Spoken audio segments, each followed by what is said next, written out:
Let's say you've committed a crime and are now facing charges. There's a witness in the case, and you're sitting there thinking, if that person just wasn't around anymore, maybe this whole thing goes away. Maybe the case falls apart with them being gone. That's the logic the average criminal uses when they take a life during or after a crime. No face, no case. You could be facing 5 years in prison for a simple robbery, but if you took out the witness, you'd be facing 0 years. So long as no one ever catches you for it, because then you're facing life. Obviously, most times, killing someone goes the other way. Sometimes you kill the witness and it doesn't help you at all, it just makes everything 10 times worse. And soon enough, you realize way too late that you just destroyed your own life for absolutely nothing. Well, a carjacker from Detroit learned this lesson the hard way in the fall of 2018 when he tried to get his theft case dropped, only to destroy everything in the process. His business, his life, his friend's life, and even his relationship with his girl, all gone over a poorly made decision that took less than a week to make. Starkeisha Thompson was 33 years old, living in Detroit with her teenage son. She worked, stayed out of trouble, and minded her business. But in September 2018, she became a victim of something she had nothing to do with. It was September 7th at around 9 at night. Starkeisha and her boyfriend pulled into a BP gas station on North Harper Avenue in Harper Woods to get gas. They were in a nice 2018 Dodge Charger, but someone was eyeing their car. A guy walked up to the driver's side, pulled out a gun, and told them both to get out. Then he just got in the Charger and drove off with it. The guy's name was Kenneth Dixon. He was 26 years old from Warren, about 20 minutes north of Detroit. Harper Woods police spotted the stolen Charger later that night cruising around on Detroit's east side. When they tried to pull him over, Dixon bailed out and tried to run. They caught him after a short foot chase. He got arrested and hit with 15 felonies. What type of dirty shit is that? Just carjack a whip and then ride around in your hood with it later. You ain't go spill, you ain't go spin, you ain't go drill. What the hell you do that for? This is what we call a Class A rookie goon, bro. Like real shit. You're gonna hear that over and over when you find these characters like this that are fucking goons, but they're rookies. Leaving them basically like an infant out in these streets, man. Just doing some of the dumbest shit known to man.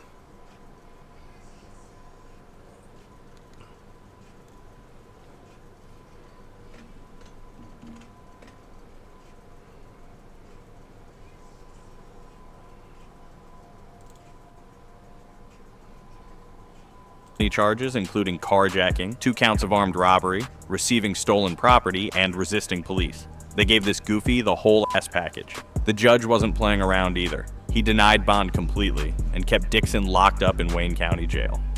Turns out Dixon already had a criminal history. He'd done time for armed robbery before and had only gotten out of prison earlier that same year, so he'd been free for maybe a few months before he was right back in a cell, this time facing way more serious charges. Now here's the thing, a lot of people have mixed opinions regarding going to court in cases like a carjacking. You file the police report, sure, you of course tell the cops what happened, but actually going to court, sitting in front of the defendant and testifying against them in person is a whole different level of involvement. A lot of people would just say, nah, I'm good, and try to stay as far away from the whole situation as possible.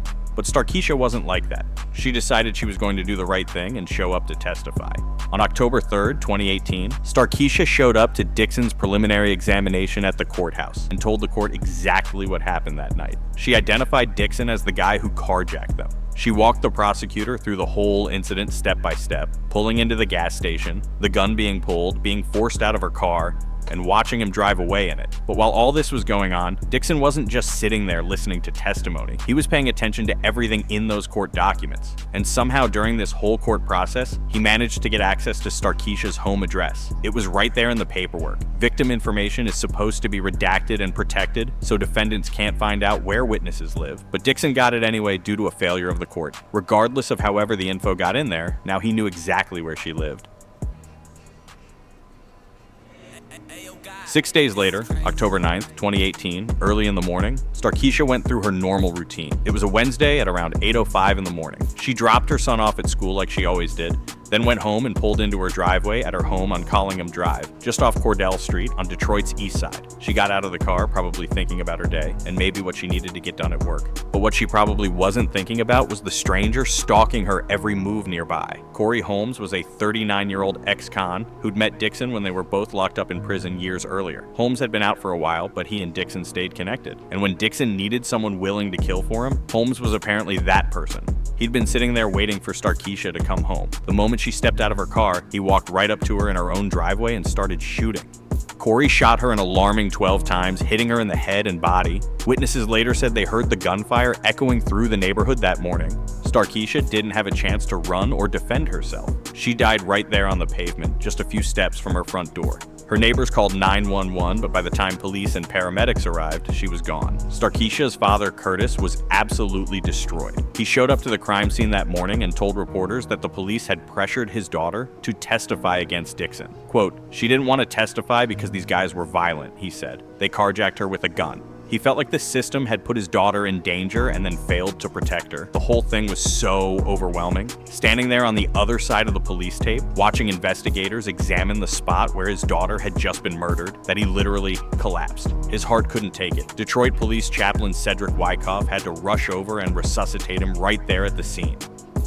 Later, Detroit Police Chief James Craig held a press conference and revealed something important. Before Starkeisha even testified, Dixon and his people had tried to pay her off. They'd reached out and offered her money to stay quiet and not show up to court. She refused multiple times. She wasn't doing it for money or recognition or anything like that. She just thought it was the right thing to do to put the man who robbed her behind bars and prevent him from robbing others. She had no idea that decision would get her killed. Dixon, however, wasn't alone in this. His girlfriend, 23-year-old Yalana Streeter, had been helping him plan the whole thing. She was on the outside while Dixon was locked up, so she could move around freely and help coordinate everything. And once Starkeisha was dead, all three of them, Dixon, Streeter, and Holmes, probably thought they'd pulled it off clean. They were dead wrong. The police knew exactly where to look. Dixon had the most obvious motive in the world. Starkeisha had just testified against him 6 days ago, and now she was dead. It didn't take a genius to connect those dots. So detectives immediately started pulling Dixon's jail calls from Wayne County Jail to see what he'd been talking about. And this is where people... And I guarantee, like I said, this is a rookie goon. The girl was a rookie goon and his homie was a rookie goon, man. This shit don't make no sense, bro. Unbelievable. What did you carjack him for? And now you take her life like just did. Oh my God, girl, you should have just took the damn money. Messing with these damn rookie goons, man. Now look, he carjacked her. Then she testified. And then he ended up getting her hit. It was like, man, you might as well have just never went to court. Never even, you know what I'm saying, involved yourself in that shit and just took the L like the carjacking. Because look, end up sliding on you. Worthless rookie goons, man. Will always mess up. Every single call you make from jail is recorded. There's an actual warning that plays before every call telling you that. But Dixon, being a goofy, still talked like nobody was listening. Dixon, Streeter, and Holmes had been on the phone discussing everything. They talked about Starkeisha by name, discussed how to make sure she couldn't testify, and planned out what needed to happen and who was going to do it. Dixon coordinated everything from his jail cell, Streeter helped set things up on the outside, and Holmes was the one willing to actually pull the trigger. These goofies basically handed the prosecutors their entire case on a silver fucking platter. On October 17, 2018, just 8 days after the murder, Detroit police arrested Streeter and Holmes. 2 days later, on October 19th, the Wayne County prosecutor charged all three of them, Dixon, Streeter, and Holmes, with first-degree murder, conspiracy to commit first-degree murder, witness intimidation, and retaliating against a witness. Holmes got hit with extra charges for being a felon with a gun. In December 2018, Streeter did something straight out of a Tubi series. She was looking at life in prison, so she took a deal. She pleaded guilty to second-degree murder and agreed to testify against Dixon and Holmes as a witness, doing the very thing that had gotten them in this ridiculous mess in the first place. In exchange, she'd get 11 to 25 years instead of life. She got sentenced in... Ooh, hit her with the sweet deal. That's what you call a sweet deal. Oh, you see? There ain't no goddamn honor amongst thieves, man. Hit him with the schwammy. Yeah. Now she will potentially be getting out with a lot of time over her head for parole. But less than 11, she could be sliding up out that joint, man. Crazy situation. 2019 and shipped off to prison. Dixon's trial finally happened in October 2022, 4 years after the murder. The delay was partly because of COVID shutting down courts, but also partly because of how complicated the case was. His carjacking case and the murder case got combined into one massive trial, so the jury was hearing about everything at once. The prosecutors played the jail recordings in court. You could hear Dixon's voice on tape discussing the murder, and of course, the jury heard the testimony against him, the evidence regarding the carjacking case that had started the whole thing, and his very, very, very obvious motives. The jury convicted him on everything: first-degree murder, conspiracy to commit first-degree murder, witness intimidation, and witness retaliation. On November 10th, 2022, the judge sentenced him to life without parole on the murder charges, meaning he'd never be eligible for parole ever. Then the judge added 13 to 22.5 years for the witness intimidation charge and 10 to 15 years for the witness retaliation charge. Those sentences were concurrent, meaning they'd run at the same time as the life sentence. He also got convicted for the original carjacking and got another 29 to 50 years for that. It didn't matter though. Life without parole means life without parole. Dixon was never getting out. He'd die in prison.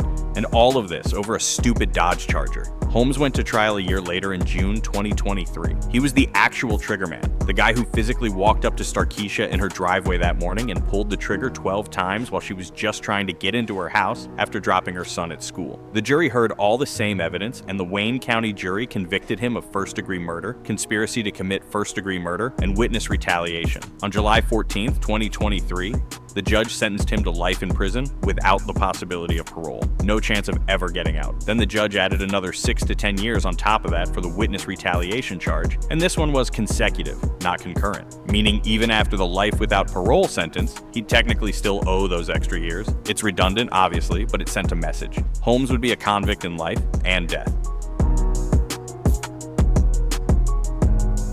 So there you have it, man. A bunch of rookie goons that just throw their life away for nothing. That's why I don't deal with them no more. Stay the fuck away from me. Absolutely worthless. Real talk. People out here that want to really do things, and y'all out here just giving it up. Absolutely stay away from me. I said it once, I'll say it again. Just because we share the same skin, we are fucking not the same kin. And until further, yeah.